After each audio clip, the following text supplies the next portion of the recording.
Animal communication has been around for millennia. There is a belief or an understanding that we gave up parts of our connection to spirit, and horses, whales, and dolphins are simply waiting for us to wake up and regain that connection. At our farm, where our horses roam over 80 acres, there's a constant stopping and slowing of traffic going by so that people can gaze at the horses.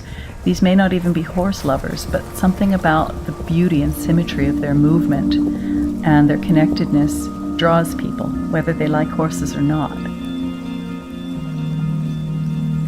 I'm Pam Allen LeBlanc from Hidden Brook Farm. At Hidden Brook Farm, we work with horses and essential oils and Reiki, and we've come up with a very interesting way to deal with fear.